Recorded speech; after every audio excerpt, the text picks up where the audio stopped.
go. There you go. That's Inner Urge. Hello, everyone. How's everybody doing today? How's everybody doing? I want to say thank you so much for joining us today. Today, what day is today? Today is December 29th. Yeah. December 29th. So, how was Christmas? How was Christmas? I hope everybody had a wonderful Christmas, 24th, the 25th. I love December. I was saying the other day, I love December for several reasons. First, we celebrate the birth of Jesus, and that's very important for me. Secondly, it's my birthday, December 18th, so happened 2 weeks ago. And the other thing is that on December, everybody as a family gathers together and we celebrate, and we eat a lot. Something that I love. So today I have the honor of having here in my house somebody that I met about 15 years ago, maybe. Something like that, Yeah. Try not to think about it. We met a very long time ago, and later on we went together to University of Miami, and I simply love every time that I have a chance to play with this amazing musician. And please give it up in your house to David Leon. David Leon. David. Obviously, as in every concert, every program, we have the amazing Mario Viquez doing sound. Mario, ¿vas a salir hoy? No vas a salir hoy. I always ask, hey, he came out one time. Oh, yeah? Yeah, in one show he came out and he said hi, so that was cool. And today we also have Majito Aguilera is here with us. Majito está aquí hoy compartiendo con nosotros, viendo el show también con nosotros. So David, you are in New York now, right? I'm in New York now. You have been there, what, for 3-4 years? No, 5 years almost. Really? Yeah.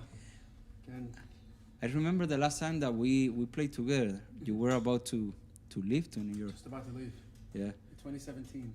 Wow. Yeah, so after we went to the University of Miami together, I spent a year here playing and just kind of hanging out some more, and then, I should say I was saving up here to go up there and spend all the money. There you go.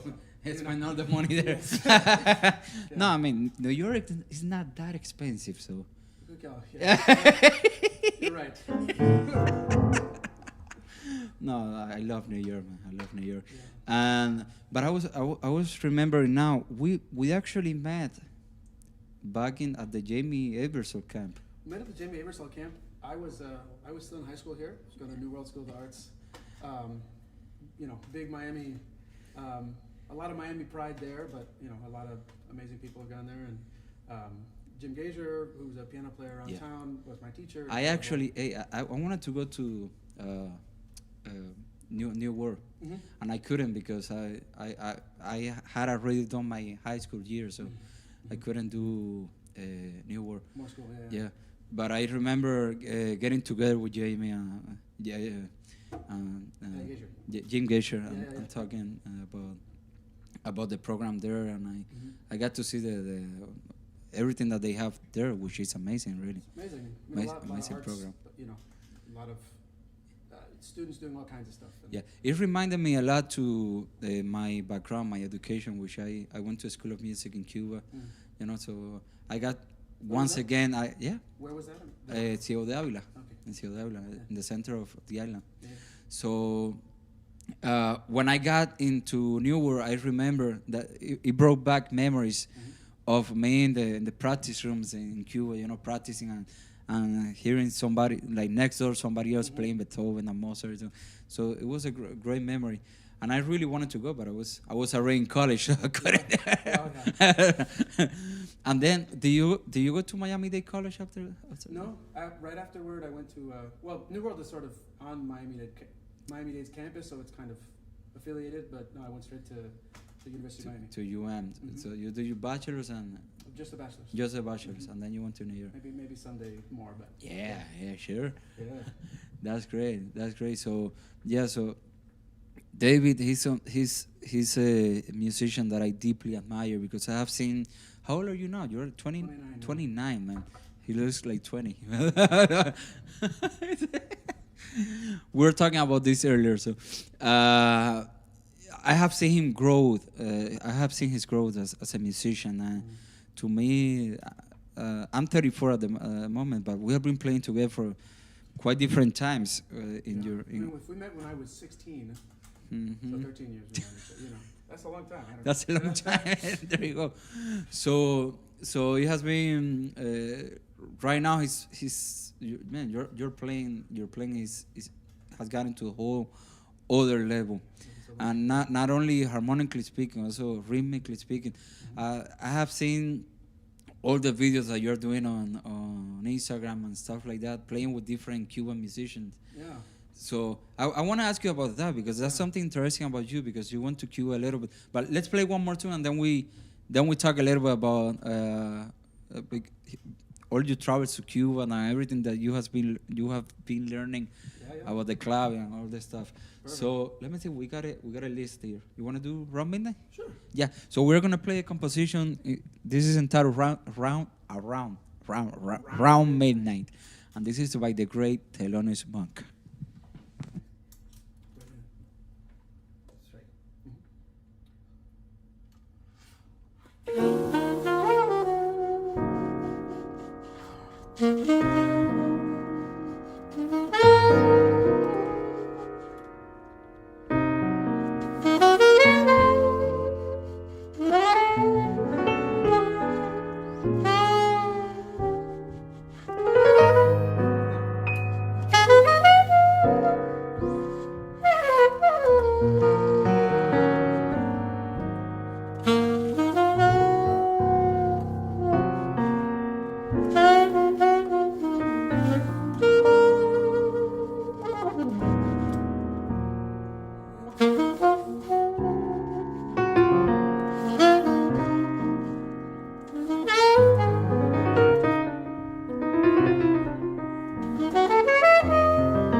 Yeah.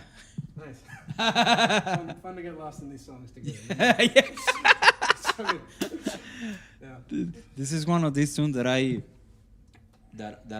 love to listen to, but I never get a chance really to play. No, yeah. It's very interesting that when you got here, you told me, no, let's play around midnight. Yeah, I don't know. I've been. There's something about this song that feels so. I kind of always want to play it, and it feels so like expansive in the way it just moves. It's like really kind of like slow and fast at the same time. It's you played a ton of ways, and I thought it would be good for us. Yeah, no, I totally agree.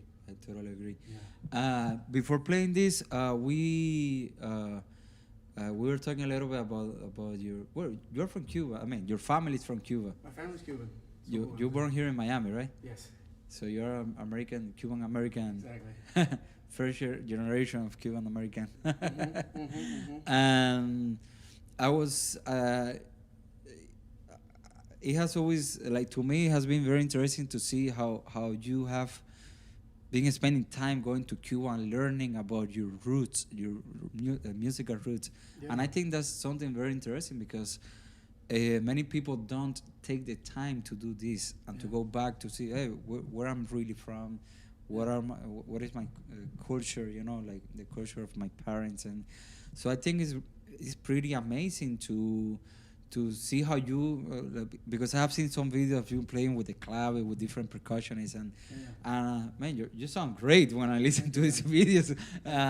So I wanted to ask you a little bit about this, how everything began. And so, yeah, I mean, it's a great question. I think it's really natural that everybody kind of wants to know more about just where they come from and what makes them, And I feel like in Miami, I've always felt a certain Cubanness here. Miami is very Cuban, and very like different generations of Cubans, like all the years of all the Cubans coming here, and just the kind of the transformation that they undergo when they come here, and I always felt connected to that, but didn't really know how I wanted to know more about me, So then the pandemic happened, and I had all this time in my hands, and I was already kind of thinking about just researching more about my family and Cuban stuff, and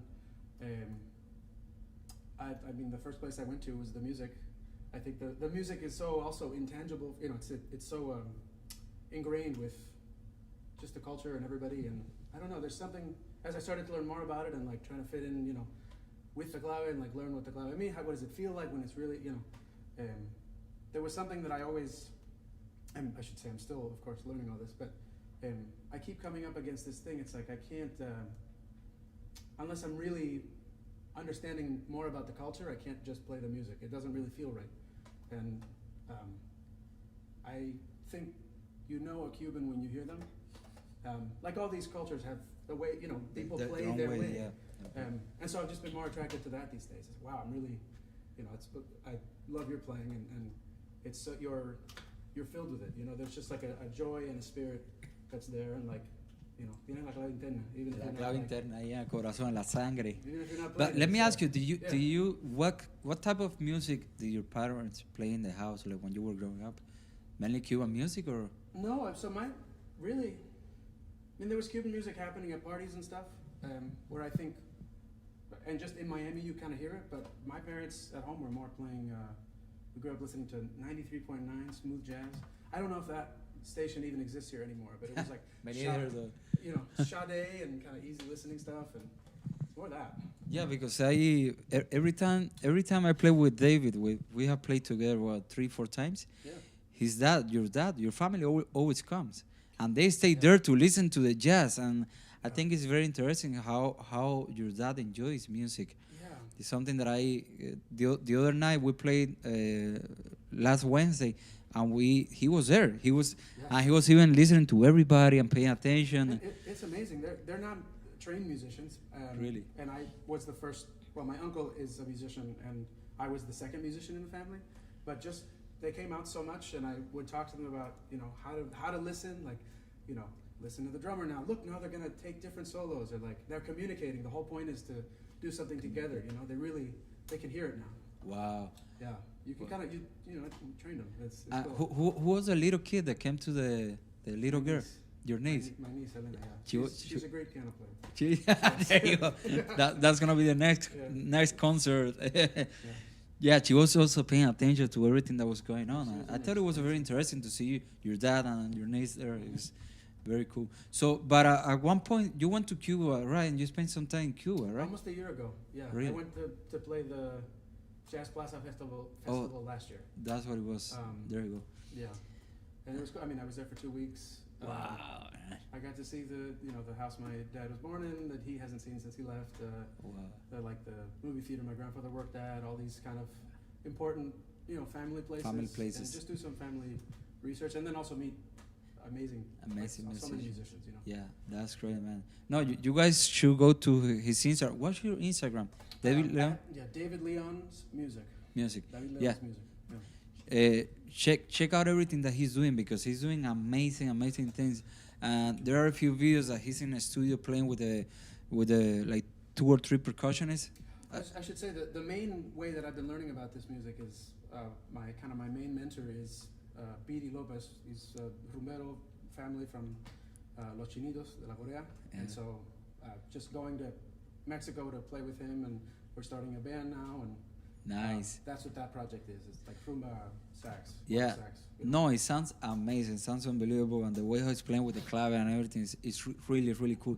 So please go to Instagram, follow him also on Facebook, on YouTube, everywhere, because he's doing amazing stuff. And this is only the beginning. So I already see there is a huge career coming up. Yeah, with everything that he's doing, not only in jazz, also with the Cuban, the background of the Cuban music and everything. So let's play one more tune. Yeah. So I have this one. I fall in love too easily. Maybe You want to do the next one? just do the turnaround. Yeah, there you go. So you want to talk a little bit about I'll just say this one. Mr. Coleman? Mr. Coleman. Yeah, I picked this one. This is I think it's just called Turnaround, The Turnaround, by Ornette Coleman. I don't know. I couldn't say enough good things about Ornette Coleman, but I think his music has had a huge influence on me, and it doesn't get played enough. I agree. This is one of the ones that's actually kind of more known, but we're gonna play it our way. So, The Turnaround, Ornette Coleman. Let's see what happens. This is the first time that we play this together, so it's gonna be great. Oh, it's almost. Yeah. I follow you. Okay. I'll just start.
Wow.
Yeah. Turn around. Hey. That's another thing that I don't get to do a lot. To play like more like free jazz. Oh, yeah.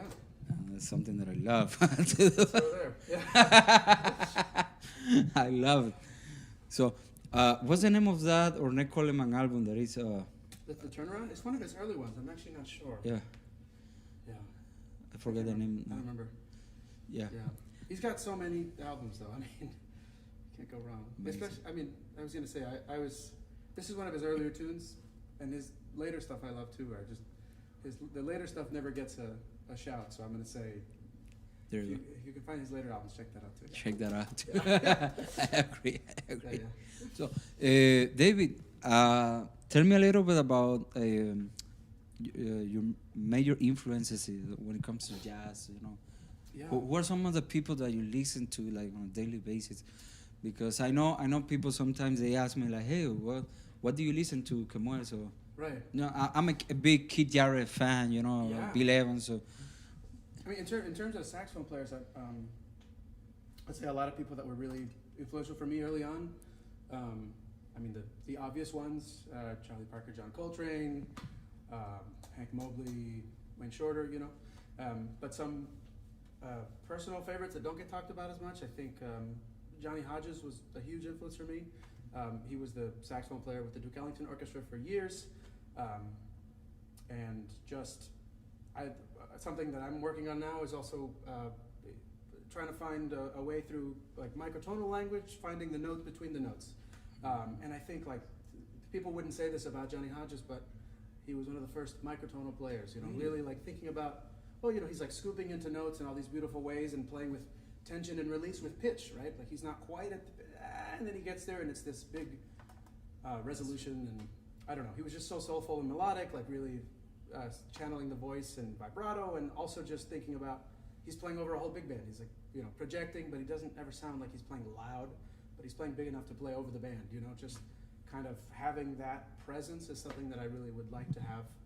And I think about Johnny Hodges for him, for that. So he's somebody, I don't know. And then after, I don't know, right before I moved to New York, I started getting into a lot of the saxophone players that play more experimental music or avant-garde, the kind of stuff in the 60s. So a huge, you know, group of them were really the musicians, but the saxophonists in the AECM coming out of Chicago. So Anthony Braxton, Roscoe Mitchell, Henry Threadgill, just three of my all-time favorites. yeah, So. because it's very interesting that jazz has it's like Cuban music, you know. We have timba, bolero, cha-cha-cha, all these different different avenues, and in jazz we have the same. We have the swing, we have bebop, but we also have free jazz, and there is a huge, and even inside of free jazz, there is a lot of avenues. Of course,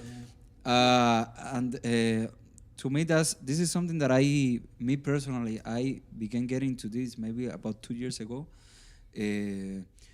Well, I began listening to pop play, but pop play is not quite like free per se. Yeah, I mean, there's definitely stuff where he's playing more open like that. More open. Yeah. But I think you might actually. I think it's actually him on one of those Ornette Coleman records. One of the. really, There's one that has one of the first I think it's called something else with like 20 exclamation marks. One of his early ones. But Paul's playing on that, and they're still playing changes, and maybe that's the one. I can't remember if that's right. yeah, and then I began just searching more and more about different musicians, old recordings and new recordings of different players, and all this idea of playing free jazz, which is the more you listen to it, the more the more I listen to it, the more passionate I feel about this kind of playing, because all of a sudden the one chord has a lot of meaning. It's not only that chord, you know. So I think like jazz is already free, Yeah. In a sense, like even it's not any less free because you're playing changes and all this, but especially in that time period, and when like in the '60s, when all of the harmonic constraints were being removed in this kind of music, or like the rhythmic. There's just finding different ways to play the same material or to kind of break beyond it. I mean, it was happening in the culture and everything. It's jazz was always free, but this stuff is just I wouldn't say more free, but just having less of those constraints. Yeah. No, and to me it's interesting to see how many only so many people knows about all this movement of free jazz, and I think it should be more. A lot more people should know about this. Certainly. I mean, there's a huge community for that music in New York. That's right. It's part of the reason I moved. Yeah. I mean, I love it here. There's so many incredible musicians here. Yeah. I was really interested when I moved to play some of that, and there was just way more of it going. All my heroes were up there, so yeah. So that's why I moved. No, it's also interesting to know that all the people that we admire, they have studied this genre, this free jazz movement, and we all use it all the time. Like if you, everybody at some point they go into this and then they go out, and they keep doing their own thing. So so it's very interesting. So do you want to play? Sure. So we have this is an amazing composition by one of my heroes. This is a composition by Herbie Hancock, and this composition is entitled Maiden. You should say it in English. Maiden Voyage. Maiden Voyage. There you go. Is that? I got it. You got it. Yeah, I'm having a hard time with the. No, I picked all the hard titles. You know what? The funny thing is that my kids, they only speak English. I mean, they speak a little bit Spanish, but when they're in the house, they only speak English. Yeah. So I'm like practicing with them, but there are some words that Kendrick, the 10-year-old, he comes and he's like, Dad. That's not how you say it. Like, this wasn't my first language. Yeah, I'm like, hey, háblame en español, ¿qué pasa? Aquí se habla español. All right, so Maiden Voyage. There you go, by Herbie Hancock.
I have to go for that. I love it.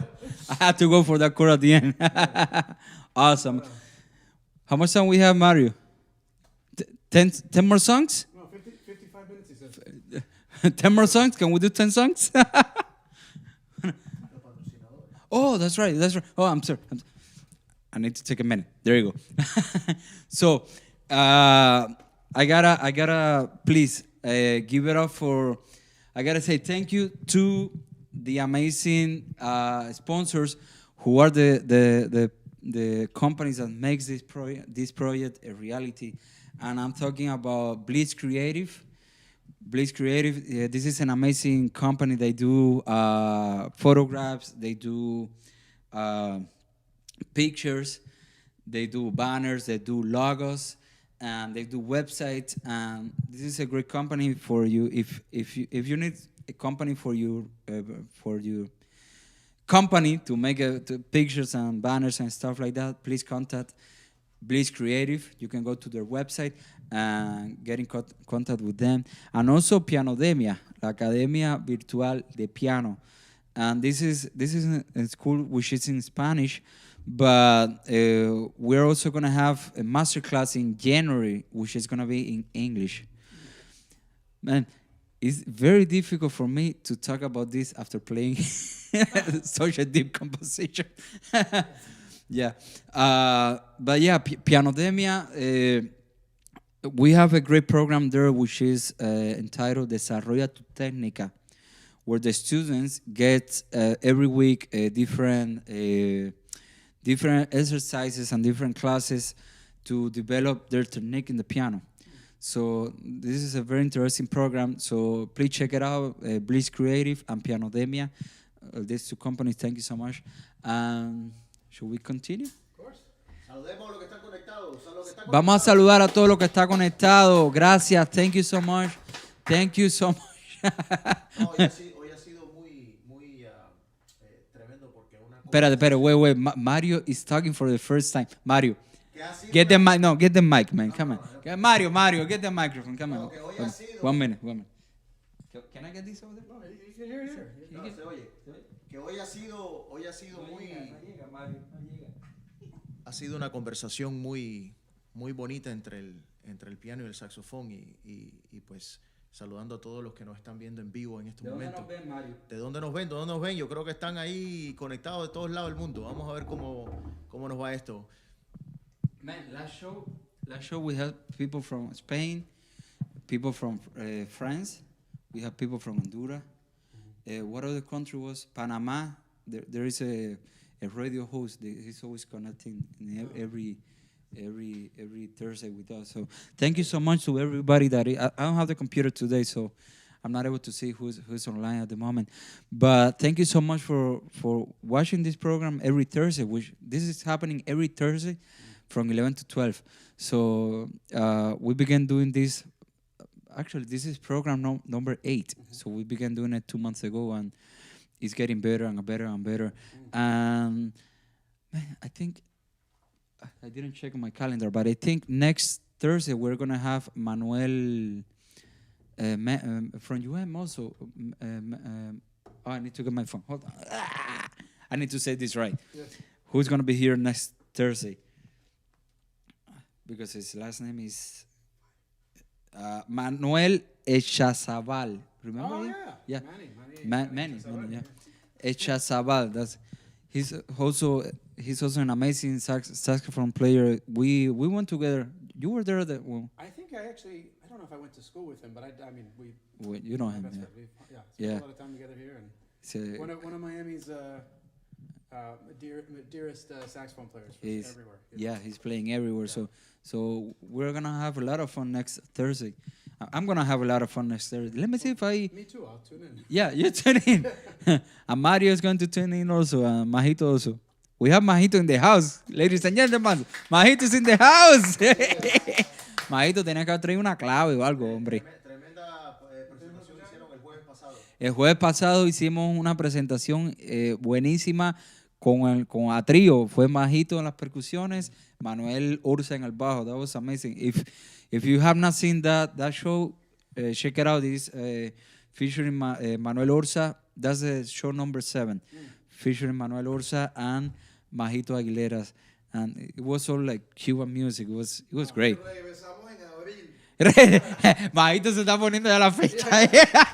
Regresar. Porque he asked me yesterday, so who's coming next? I'm like, well, I don't know who's coming next, but we are booked till March. And he's like, okay, so I'm coming back in April. He said, yo también. No, tú regresas para July 4th. Are you going to be here? No, man, April. Oh, you're coming back in April? Yeah. Ah, there you go. Okay. So, See you there. well, I see you here. Quizá, maybe when you come back, we do it with the quartet, with the bass and the drummer. Yeah. That would be cool. Be nice, real cozy. Yeah. Well, we have gotten a trio before here: the drums, bass, and piano. We did it with Hilario Vela and no, Majito, you're not coming to that one. Majito is going like this. Para diciembre.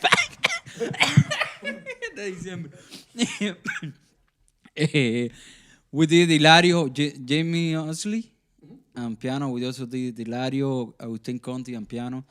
But we have never done a quartet, so maybe for April we can do a quartet. That would be killing. That would be good. That would be great. So, can we play like 3 more? Only 1 more? Okay. So, wanna do a Scrapple? Sure. Yeah. So this is a composition by Charlie Parker, and this is a bebopish bebop composition, and this is one of those compositions that when you go to school they make you learn this piece. Yeah. But even I was gonna say on this I'll play a harmony part that I learned from another of my favorite saxophonists. It's on a Warren Marsh and Lee Konitz recording. Really? I think the part that I'm playing, Warren Marsh plays. Nice. Anyway, Nice. so here. Awesome. Let's see how it goes. Ready? 1, 2, 1, 2.